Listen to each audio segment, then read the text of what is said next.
Olá a todos, meu muito boa noite a todas, boa noite a todos. Mais uma vez estamos no ar, no programa Danilo Bifone. Todas as quintas-feiras estamos aqui conversando com pessoas relevantes no cotidiano da cidade. A nossa convidada de hoje é a Irene Maestro. Irene Maestro, que é advogada, doutoranda, e faz parte do movimento Luta Popular. Irene, seja muito bem-vinda. Gostaria de que você falasse para a gente o que é o movimento Luta Popular. Oi, Danilo, boa noite para todo mundo que está assistindo. Antes de mais nada, muito obrigada pelo convite para participar desse debate com você. O prazer é todo meu. E com todo mundo aí que te acompanha. Eu tenho visto aí vários debates super importantes, né, sobre as várias dimensões dos problemas e das questões que envolvem a cidade, né? Então, tentar contribuir um pouco hoje com essa prosa. O movimento Luta Popular, que eu faço parte, é um movimento que organiza trabalhadoras, trabalhadores, o povo pobre no território.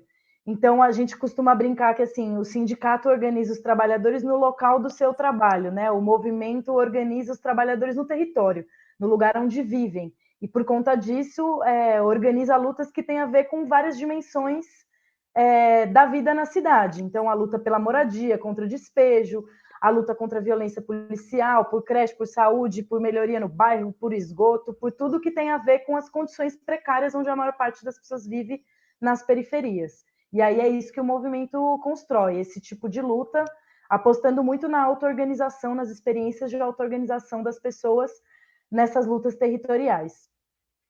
Que bacana, que bacana. É muito lindo o trabalho de vocês. Eu fico admirado.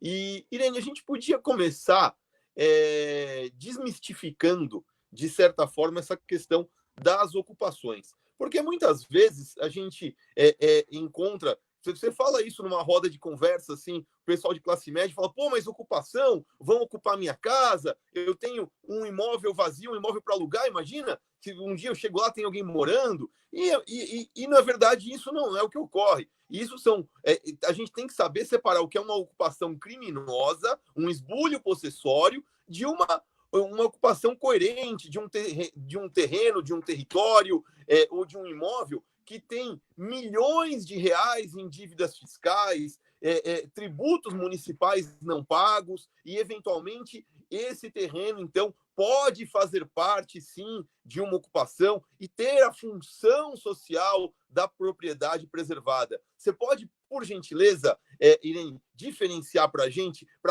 conseguir desmistificar essa questão, que é uma questão muito delicada. Se eu falo em ocupação para minha avó vai ficar pensando, poxa, mas vão entrar na minha casa, eu vou estar dormindo aqui, vão me tirar a casa. E, na verdade, a gente sabe que isso não é o que acontece, mas muitas vezes os políticos de extrema-direita usam desse argumento para refutar, então, os movimentos sociais. Não, perfeito. Eu acho que para responder essa pergunta é importante partir de alguns pressupostos, assim, né? Antes de entrar propriamente nessa questão mais jurídica. A gente tem que pensar que a gente vive num país, né, de dimensões continentais e que tem na terra, na questão da terra, um nó histórico. Desde a época das Sesmarias, existe um problema muito grave sobre o registro e a forma de aquisição das terras no nosso país. Então, desde lá atrás e até os dias de hoje, existe um verdadeiro roubo de terras, principalmente terras públicas, por parte de grandes proprietários. Então, quando a gente vai olhar o território do Brasil, né, inteiro, a gente vê que a maior parte dele ele possui muito poucos donos, então muito pouca gente é dona de porções imensas de território, enquanto a maior parte das pessoas vive apinhada em territórios muito pequenos e não tem direito ao acesso à terra e, consequentemente, à moradia. Só te interrompendo, desculpa interromper, claro, mas imagina. Poucas pessoas têm, então, propriedades imensas. E muitas vezes nem sequer compraram, né? Não, exatamente. Se a gente for pensar, remontar lá atrás, historicamente, em algum momento essa terra foi arrancada dos indígenas que aqui viviam, foi passada para para pouquíssimos, uma dezena de proprietários pela coroa portuguesa que se tornaram donos e puderam depois vender, e só podia comprar quem tinha dinheiro, e os escravos que foram libertos não tiveram nenhum tipo de compensação histórica por isso, não puderam ter acesso à terra. Então, historicamente, principalmente negros e negras, foram impedidos do acesso à terra. E é por isso que a formação das grandes cidades, né, mais para frente, com a industrialização, ela se dá de modo que os trabalhadores, que recebem baixíssimos salários, né, uma industrialização muito marcada pelos muito baixos salários, eles vivem onde dá, ou seja, vão ocupando terras onde não tem interesse, seja desses grandes proprietários, da especulação imobiliária. Então, é por isso que vão ocupando as beiras da cidade, que antigamente nem eram cidade, né, vamos dizer assim. Vão ocupando os terrenos onde dá. E aí vão construindo essas moradias em forma de autoconstrução, né, do jeito que é possível, com os poucos recursos que tem. E aí o que acontece? Os movimentos que constroem processos de ocupação de terra, eles não estão interessados em ocupar a casa de fulano de ciclano, porque é justamente para lutar para que todo mundo possa ter o mínimo necessário para viver, né? A moradia é um direito muito elementar a partir do qual você, inclusive, consegue acessar os outros. Sem um teto, você não tem como ter acesso à saúde, à educação, nem a nenhum outro direito. Então, o movimento não mira as propriedades, digamos, os pequenos proprietários, né? O movimento mira as grandes propriedades que foram adquiridas de forma irregular, então, por exemplo, através de grilagem, terras que estão sem qualquer uso.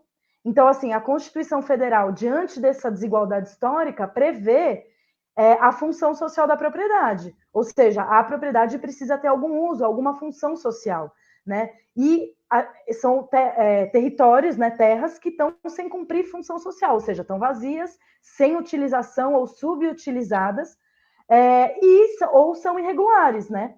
Tem dívidas perante a municipalidade, enfim. Então, são territórios que deveriam estar sendo destinados para essa necessidade social e coletiva, que é a moradia, mas que estão tendo um mau uso, porque o direito à propriedade ele tem limitações jurídicas, né?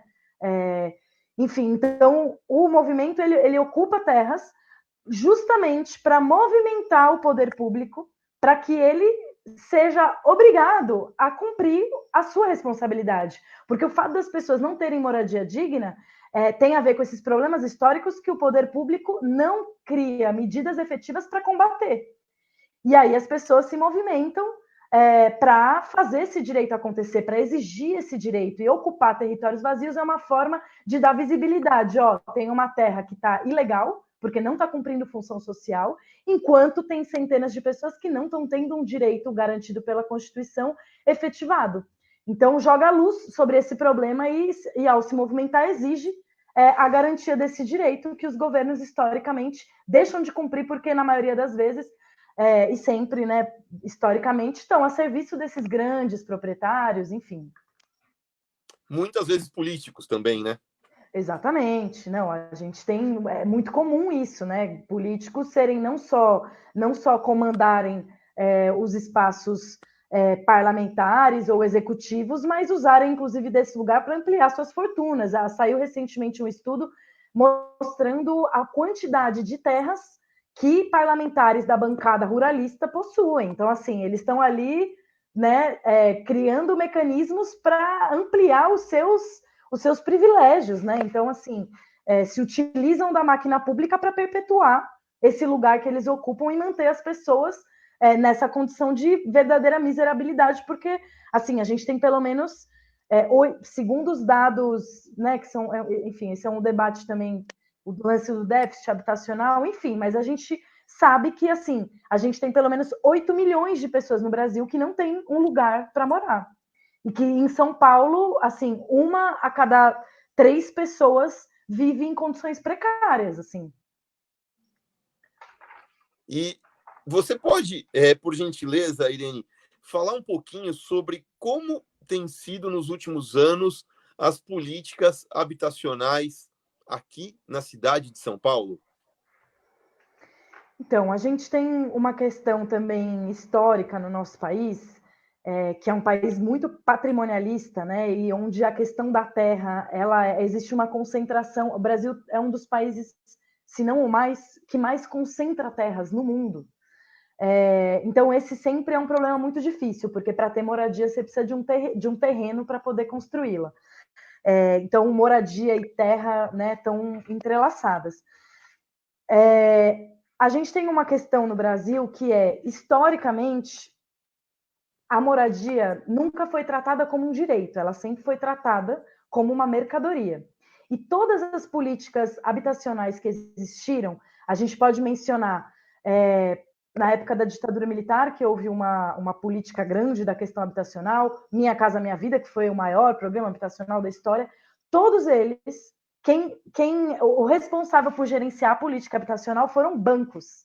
Assim, isso, o BNH, na época, nos anos 60, 70, a Caixa Econômica, no Minha Casa Minha Vida. Então, sempre, isso que é um direito, fica muito evidente como é tratado como uma mercadoria, quando você vê que quem é o responsável por executar a política, por gerenciar esse processo, são bancos. Então, isso faz com que a moradia ela seja uma mercadoria acessível para quem possa comprar. Então, o que as políticas fizeram foi facilitar a compra.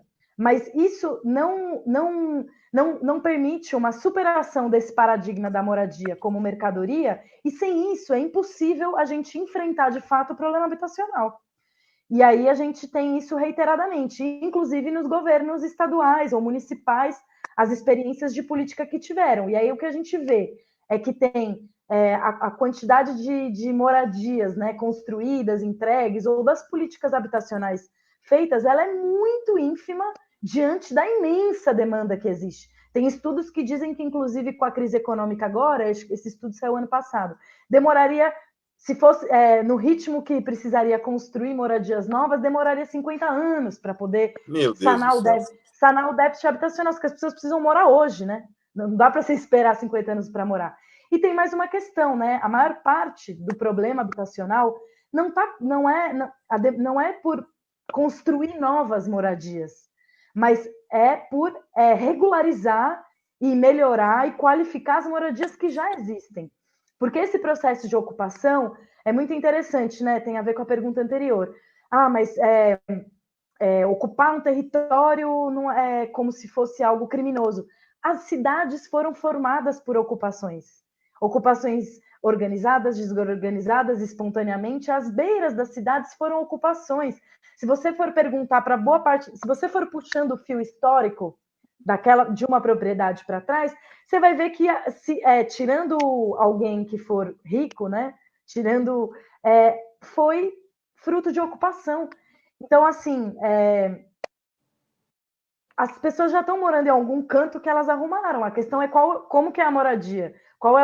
Enfim, precisamos de políticas de regularização, de qualificação, né, de melhorias da estrutura da casa, e não só da casa, de todo o contorno, né, de onde essa casa está inserida, porque não adianta ajeitar a casa se não tem esgoto, se não tem energia, se não tem via, se não tem transporte, se não tem emprego, se não tem um conjunto de coisas naquele território. E é isso, assim, esse tema é muito esse lance de que tudo é uma mercadoria. Então, por exemplo, saneamento. Mais de 50% das pessoas não têm saneamento básico.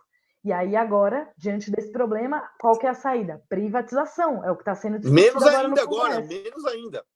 Então, assim, tudo sobre a lógica da mercadoria. Só que se a gente vive numa sociedade, né, onde a pessoa, para sobreviver, tem que vender sua força de trabalho para receber um salário, para poder comprar tudo, porque tudo é mercadoria, então só tendo esse dinheiro você compra, principalmente em momentos de crise econômica, principalmente em países como o nosso, que são países dependentes, né, submetidos aos outros países imperialistas, principalmente agora, assim, quanto mais você reproduz a lógica mercadológica, mais você exclui pessoas. Assim, o Brasil, esse ano mesmo, é que a pandemia, né, mudou um pouco o cenário de um monte de coisa, mas tinha saído também um estudo de que o Brasil é o país com maior desigualdade dentre os países democráticos.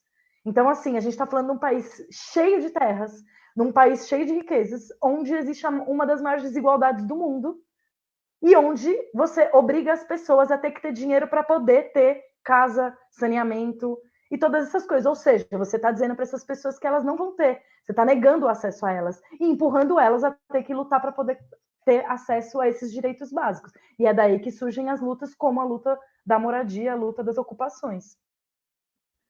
Perfeito. Você me lembrou uma coisa, Irene, quando você cita esse papel da mercantilização do acesso a moradias. E eu lembrei de uma figura que a gente teve a infelicidade de ter em São Paulo, que foi o Paulo Maluf. Ele fez um projeto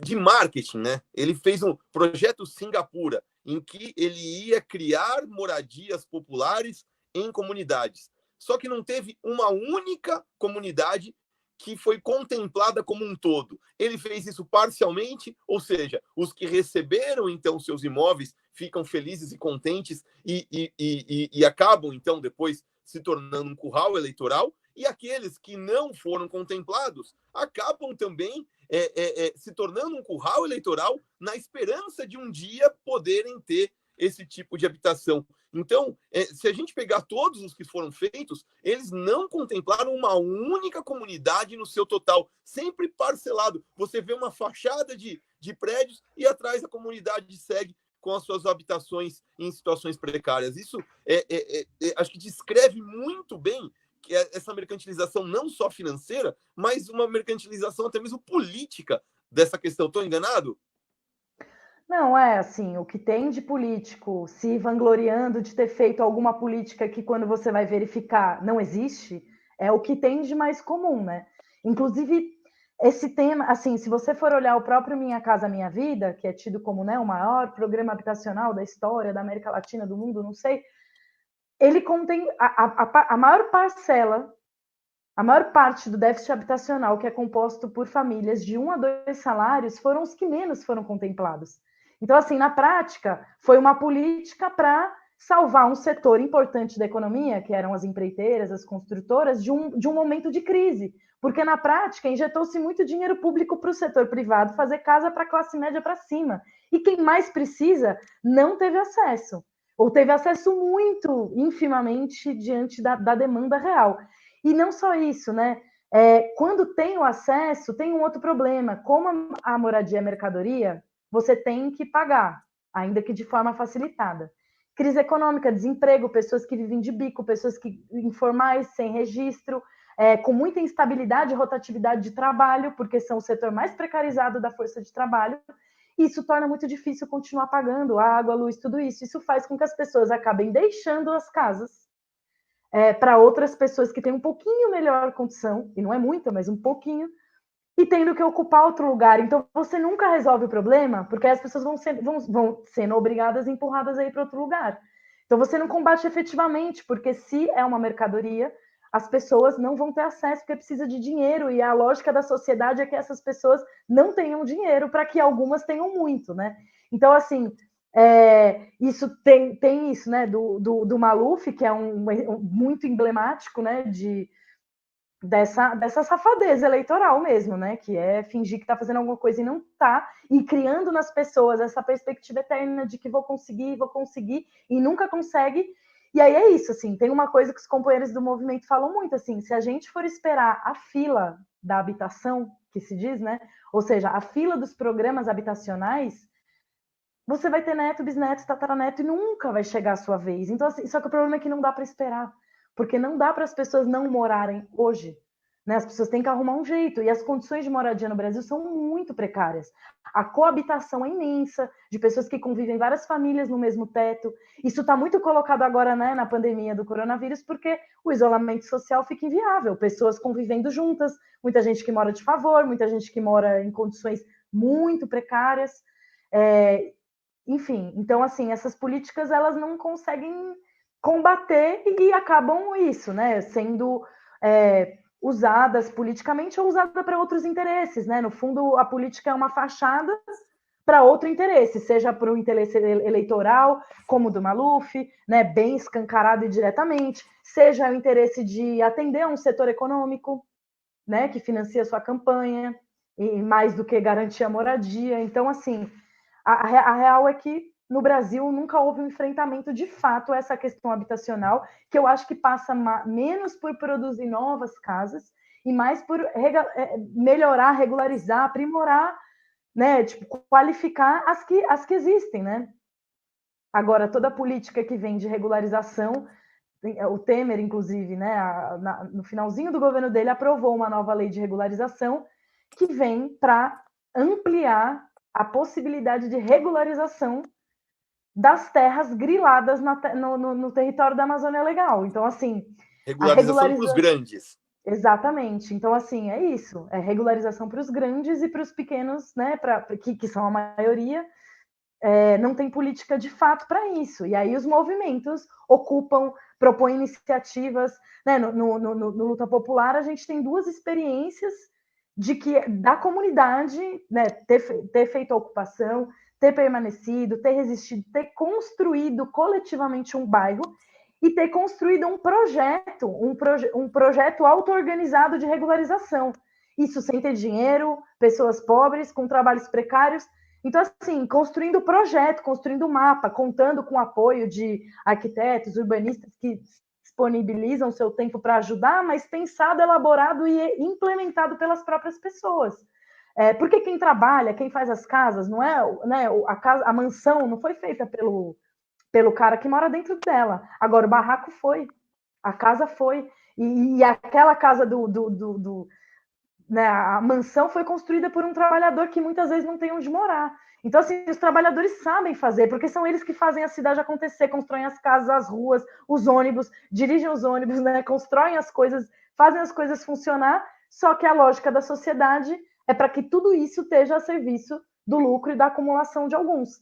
Mas a capacidade, a possibilidade existe, e muitos movimentos demonstram isso na prática. Projetos incríveis de urbanização, avançadíssimos, que estão sendo implementados pelas pessoas com todas as dificuldades e limitações e que poderiam ser muito maiores, efetivos e se expandir se o poder de fazer tudo isso estivesse na mão das próprias pessoas, né, e não dos grandes proprietários e dos governos que governam para os seus interesses, né?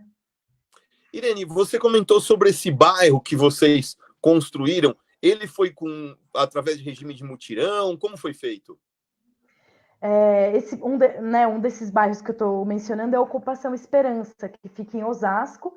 Esse ano completa 7 anos.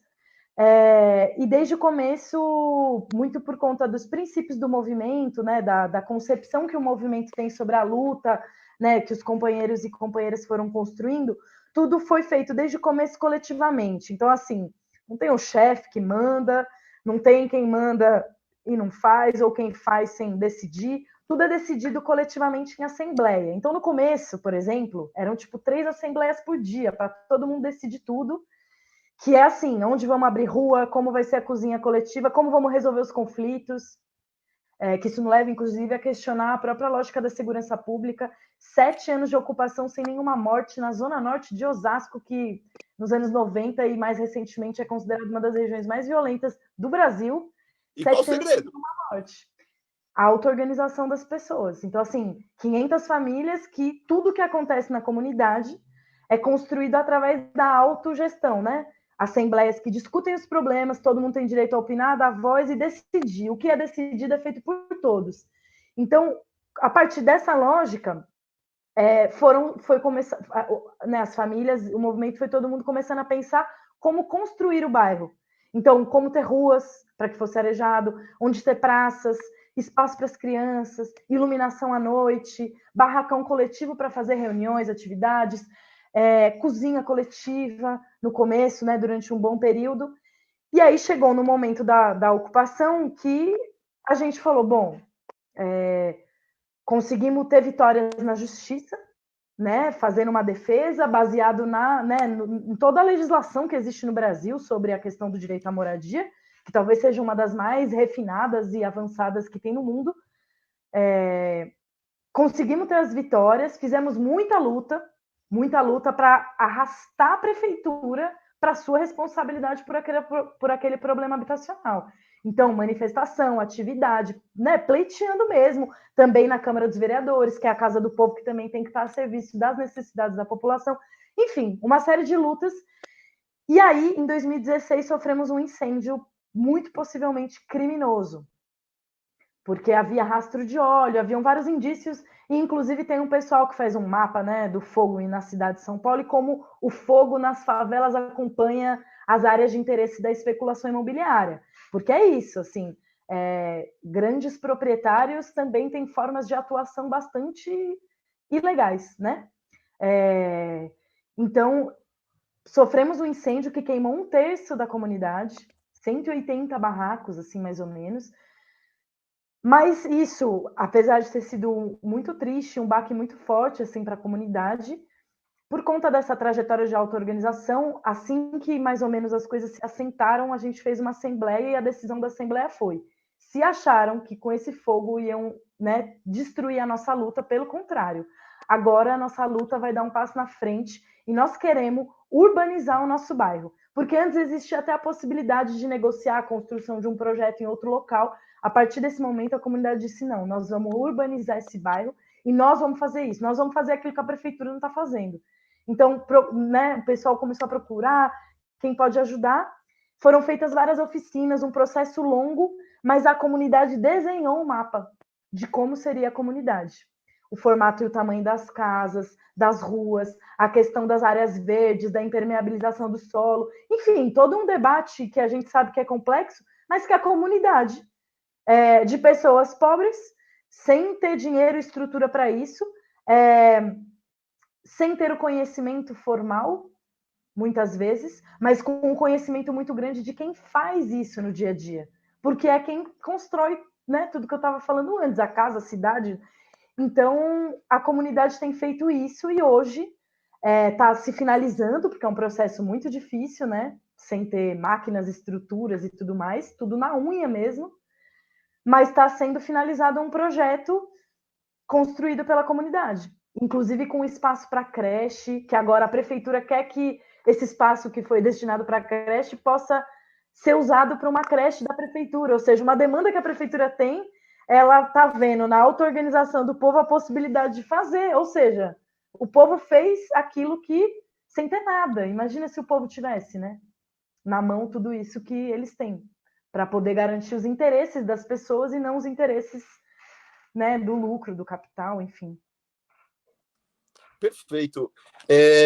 Irene, eu acompanho algumas demandas que surgiram agora, principalmente nessa época da Covid-19, sobretudo voltadas à população em situação de rua. Eu tenho muito contato com o padre Júlio Lancelotti, e quem tem atendido essas demandas com muito brilhantismo, muito empenho, doutora Juliana Rachi, ela tem acompanhado a população em situação de rua no sentido de auxiliá-los a conseguirem, então, se cadastrarem no auxílio emergencial. E essa questão dos moradores em situação de rua, que ficam, a maioria das vezes, alheios a todo esse processo, seja do auxílio emergencial, seja até mesmo de outros benefícios que então teriam direito, mas não conseguem desenvolver a sua cidadania para buscar esses direitos. Como é a questão do morador em situação de rua em relação aos movimentos sociais, aos movimentos habitacionais? Eu acho que a situação dos moradores de rua é uma das mais que escancara mais a crueldade mesmo da sociedade que a gente vive, né? Quando todo mundo estava falando, né, hashtag fica em casa, existe uma parcela da população que em São Paulo, se eu não me engano, né, juntando tudo, eram 14 mil pessoas, ou seja, quase uma cidade pequena inteira, né, que vivem na rua. E para a qual não são pensadas políticas, né, assim, as especificidades. Você fala, tem que se cadastrar pelo aplicativo, mas celular, internet, né, tem que lavar as mãos, mas onde você tem água, né, e sabão, e para você morar na rua, e para quem está na rua, né, a gente no movimento tem inclusive uma companheira que ela é assistente social e que trabalha justamente com a população em situação de rua. E a gente tem tentado avançar um pouco nesse debate, tentando construir pontes entre essa população e o setor que organiza lutas por moradia. A questão é que essa população que está em situação de rua está alijada de uma série de direitos, está numa situação de muito maior precariedade nas condições de vida e no acesso mesmo a alguns direitos, o que torna o desafio da gente fazer essa ponte muito maior, porque para poder, por exemplo, se envolver nessa luta, nós já tivemos algumas experiências, mas existem uma série de questões que antecedem, né, a própria possibilidade de, como você disse, né, ter uma cidadania constituída ou ter ou estar em condições do ponto de vista de estrutura de vida mesmo, e mesmo de estrutura emocional, psíquica, né? O adoecimento mental entre a população em situação de rua é muito grande para se envolver, né, numa luta dessas. Mas a gente já teve algumas experiências, justamente de companheiros que trabalham, né, com a população em situação de rua, que nos indicaram pessoas, falaram, olha, essa pessoa está numa, né, enfim, tem se desenvolvido muito e acho que seria bacana ela conhecer vocês e participar de uma luta para conquistar sua casa e poder, né, sair dessa situação. Então, tivemos algumas experiências, mas a realidade é que, mesmo na periferia, onde existem condições de vida muito precárias, existe uma distância ainda muito grande, porque a população em situação de rua está numa situação de vulnerabilidade maior ainda, e a gente conhece muito pouco essa realidade. Essa que é a verdade, né? A gente tem uma dívida muito grande com esse setor quando a gente pensa as lutas, né, da cidade. Como a gente pensa esse setor quando a gente está debatendo a luta pela cidade, né? Infelizmente ainda é uma população ainda que está alheia a tudo, né? Exatamente. E tem trabalhos muito interessantes, né? O Padre Júlio, né, que é uma figura muito importante, não só na luta concreta, mas também difundir essa luta para os outros setores, porque é muito importante que do mesmo jeito que muitos setores não incorporam como uma pauta importante, como uma luta importante, a luta de quem está construindo o debate sobre o encarceramento em massa, a luta contra o genocídio também, né? Muitas vezes vamos dizer assim, os movimentos e as esquerdas mais tradicionais não enxergam nessas outras formas de luta e de organização, formas de organização da classe trabalhadora, né? Tipo, principalmente, eu acho que encarceramento em massa, genocídio, e mesmo população em situação de rua, até mesmo movimentos como nós, muitas vezes não são enxergados como importantes experiências e expressões de auto-organização do nosso povo. E que tem feito inclusive a situação, inclusive a situação LGBT em situação de rua também é terrível, porque muitas vezes eles não se enquadram naquele equipamento público para ter uma receptividade, são hostilizados, é lamentável. Eu quero trazer o Padre Júlio aqui, estou aguardando a resposta do convite que fiz a ele. Vai ser interessantíssima essa conversa. Mas é isso, porque quando fala também a população em situação de rua, fala como se fosse uma categoria. E assim, existem milhões de histórias e situações diversas que levam as pessoas a estar em situação de rua. Então, assim, desde a mulher trans que foi rechaçada pela família e passou por uma série de violências e se encontra em situação de rua, até o trabalhador que numa situação de desemprego, alcoolismo, acabou indo para a rua, tem adoecimento mental, tem uma série de situações. Não dá para tratar igual. Uma desilusão amorosa. Exato. Então, assim, não dá para tratar todo mundo igual, né?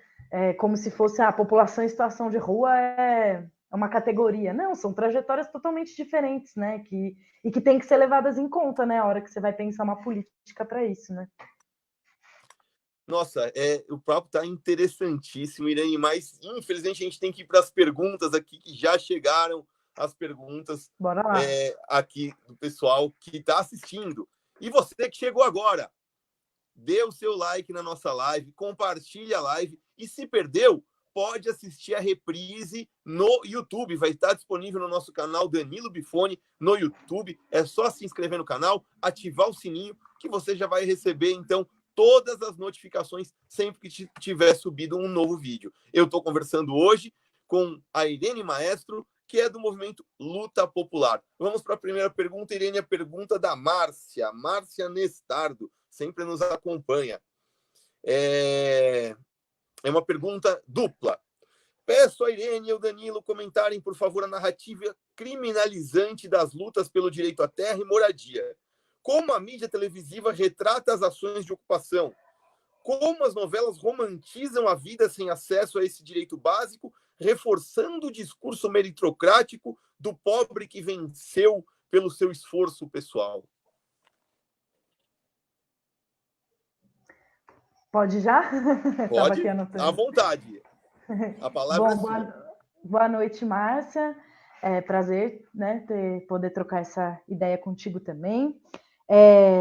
Então, esse tema da criminalização dos movimentos é um tema muito importante e muito caro, né?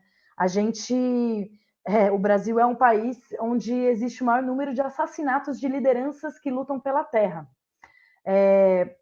Eu acho que é isso, a gente tem uma estrutura de concentração de terra na mão de grandes proprietários, pessoas muito poderosas, que também são donas não só de terras, mas controlam interesses econômicos em vários ramos e que controlam a política, né? Portanto, controlam o poder executivo, o judiciário, o legislativo, que faz com que, ao ocupar uma terra, as pessoas que ocupam a terra, os movimentos, estejam enfrentando pessoas muito poderosas e que, historicamente, têm meios, inclusive paramilitares, para fazer valer os seus interesses, que são contrários ao interesse do povo e contrários ao interesse daquelas famílias. Então, assim, no Brasil, a criminalização dos movimentos sociais é um processo que vem de muito tempo e que é muito intenso, e que talvez seja um dos lugares onde essa criminalização se dá de forma mais forte, sobretudo nos movimentos de luta pela terra.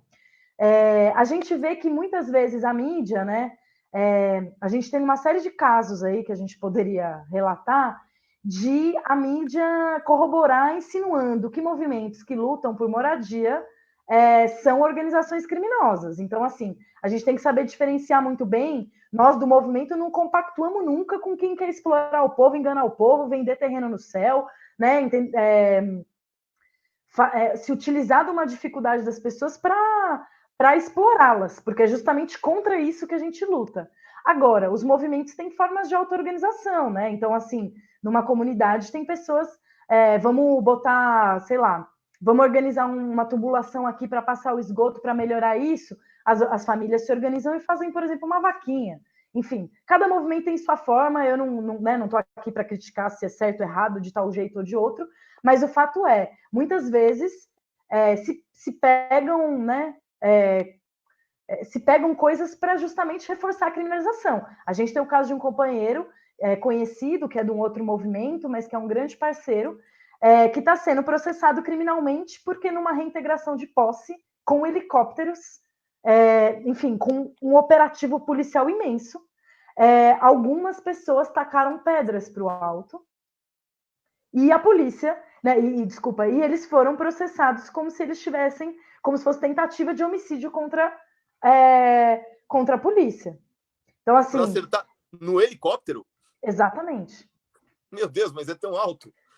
Exato, mas assim, o que eu estou colocando porque tinha um prédio e eles estavam no alto do prédio, mas assim, isso você vê como assim, você pega uma cena e cria a realidade que você quer. Se você tem o poder, né, da polícia, da mídia na mão, você vai dizer que aqueles 3 meninos estavam, né, tentativa de homicídio contra a polícia, que estava fortemente armada a metros de altura num helicóptero. Então, assim, é só você ver uma reintegração de posse que você tem bastante claro quem é que está sendo criminoso, porque assim, a gente tem histórias muito emblemáticas como a do Pinheirinho, onde foram inclusive usadas armas letais, onde Ivo Teles foi assassinado, onde a luta pela terra, a luta por ter direito ao acesso à terra, que inclusive em vários países, né, se discute a questão da reforma agrária, da reforma urbana, em vários países isso foi feito, vários países capitalistas, ricos, ou seja, a reforma urbana ou reforma agrária é um direito, é uma medida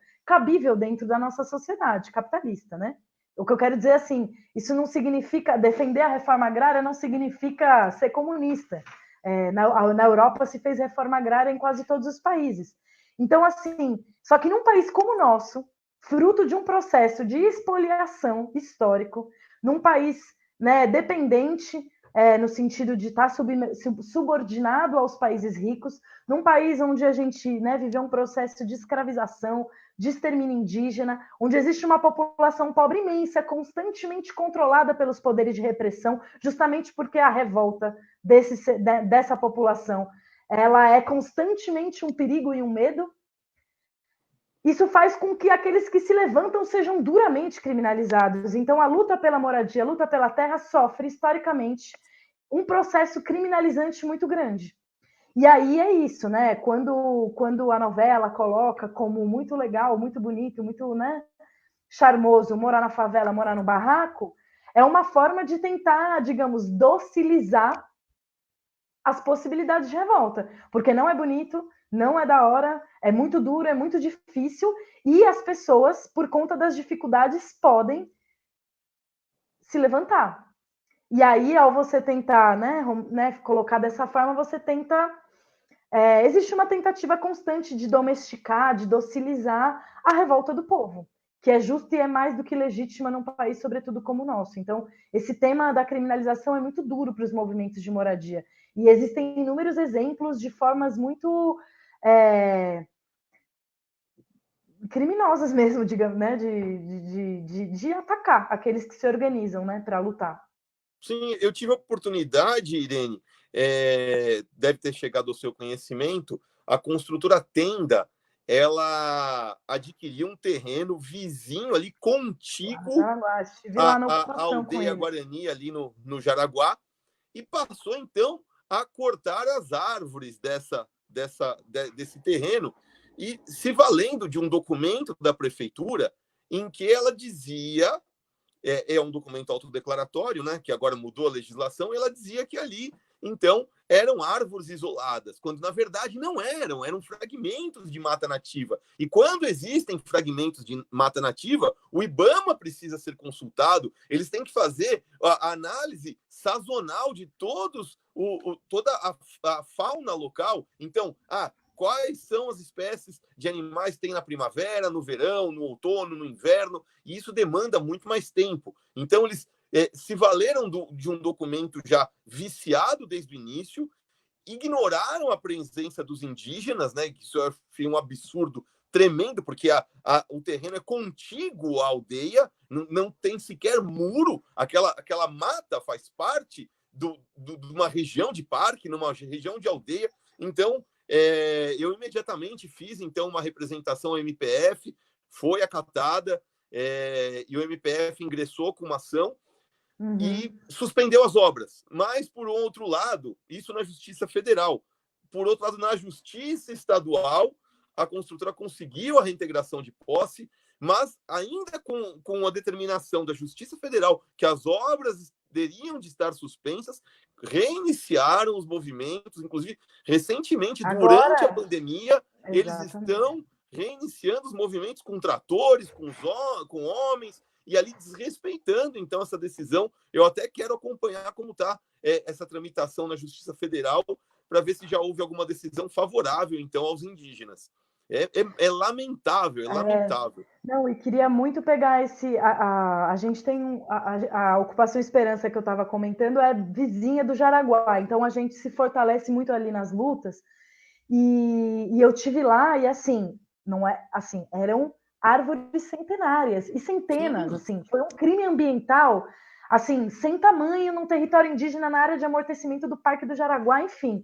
Agora, esse exemplo é muito interessante, porque a questão ambiental é usada reiteradamente para criminalizar os movimentos. Então, assim, a Tenda faz isso e tudo bem.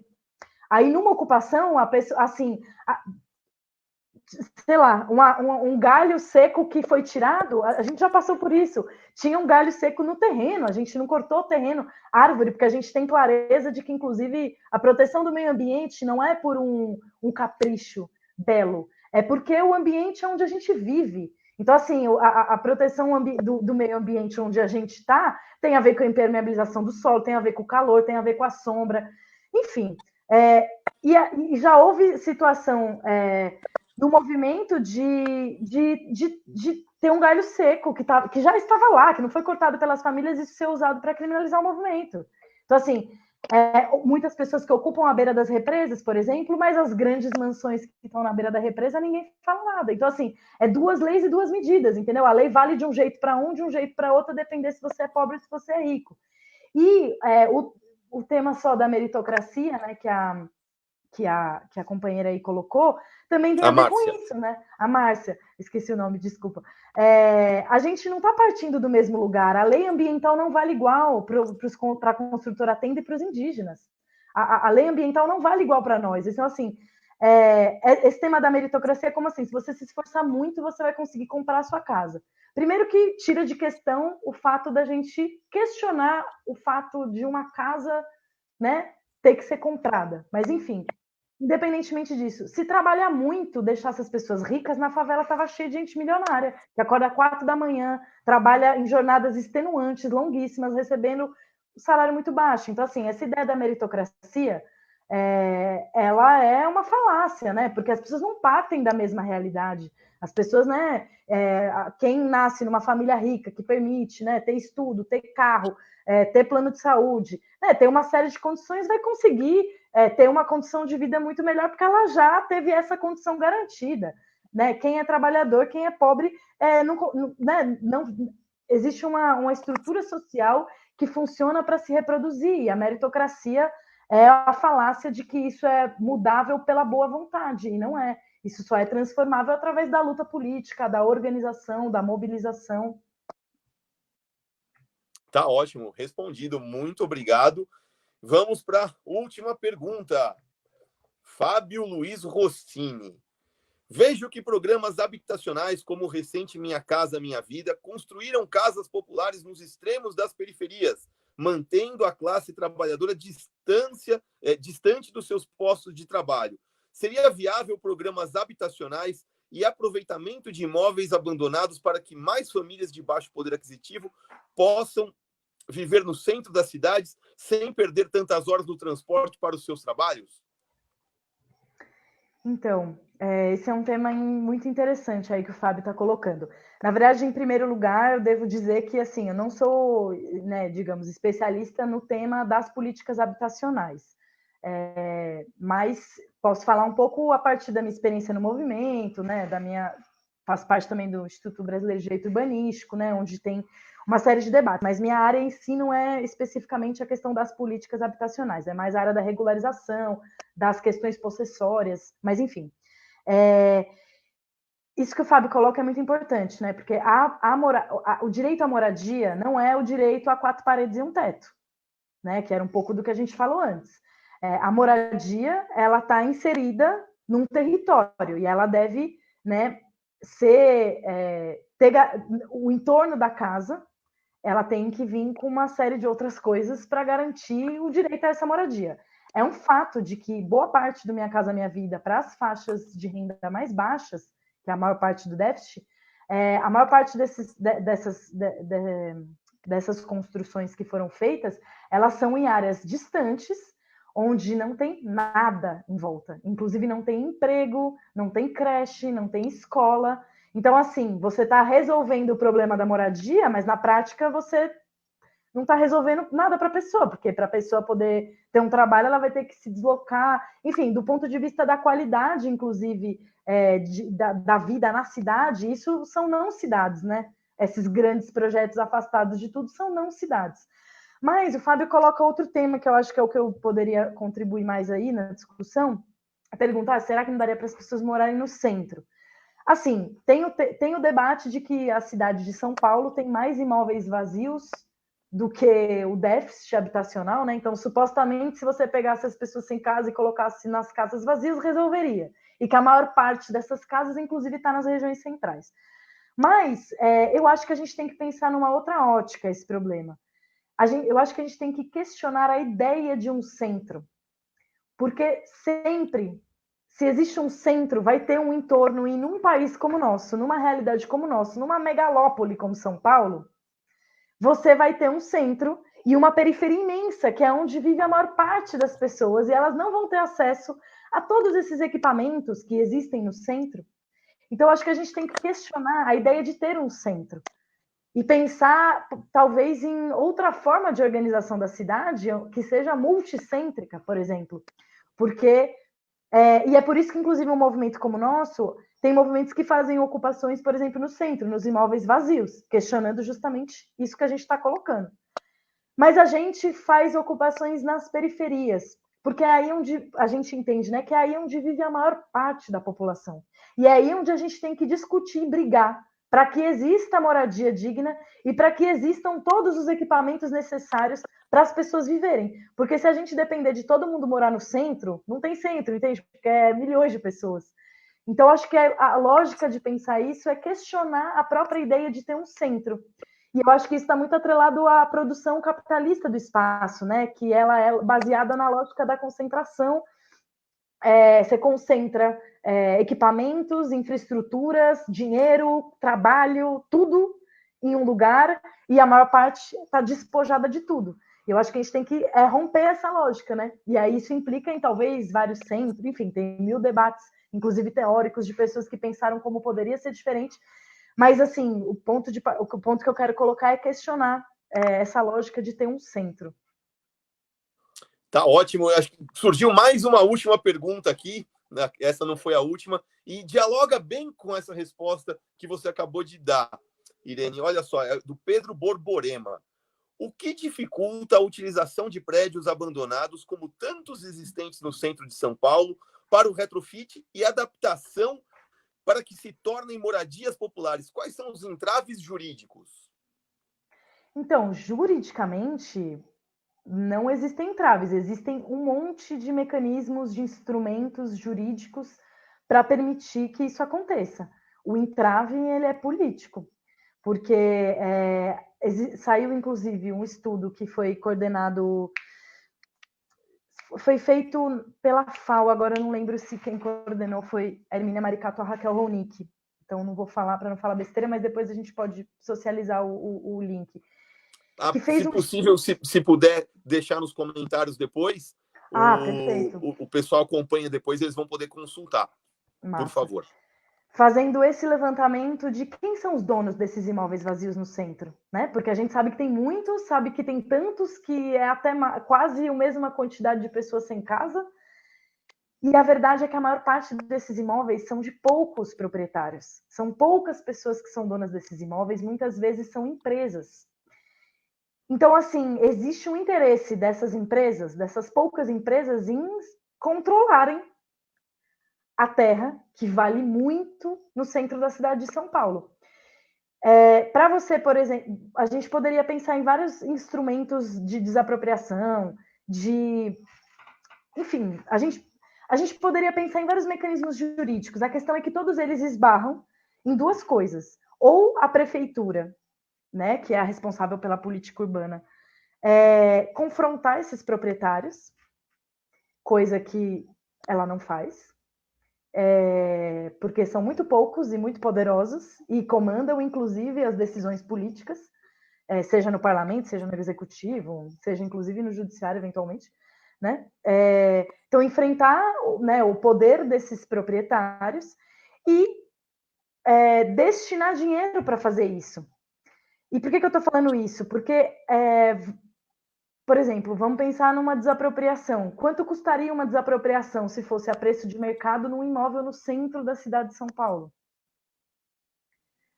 É um dinheiro que a prefeitura não tem. Então, assim, ela teria que pensar mecanismos que implicam em enfrentar, de fato, esse poder dos proprietários. Então, assim, juridicamente tem vários mecanismos e tem várias pessoas que estudam e trabalham com isso e poderiam dizer, enfim, eu não sou, né, como eu disse, não estudo esse tema. Mas o maior entrave é político. É a disposição de enfrentar o problema da concentração fundiária do nosso país. E aí, numa cidade como São Paulo, talvez a maior metrópole da América Latina, um dos lugares mais ricos da América Latina, não existe esse enfrentamento, e é por isso que as pessoas ocupam. Tá ótimo, perfeito, brilhante colocação, Irene. Eu agradeço demais. Eu conversei hoje com Irene Maestro, a Irene, que Obrigada, é Danilo. advogada, doutoranda, milita no movimento Luta Popular. Foi um prazer enorme tê-la aqui conosco. Prazer enorme meu, Danilo. Prazer te conhecer e poder bater esse papo. Espero que tenha sido útil aí para arejar as ideias em tempos de pandemia. Com certeza. E se você chegou agora, pegou o finalzinho, não tem problema. Dê o seu like, faça o seu comentário, compartilhe a live. E se perdeu, não tem problema. Ela vai estar gravada no YouTube e você pode assistir a reprise a qualquer momento. É só se inscrever no canal e ativar o sininho. Eu agradeço a todos pela presença e, se puder, fique em casa. Tchau, tchau, gente. Valeu. Obrigado, Irene. Tchau, tchau. Obrigada a vocês.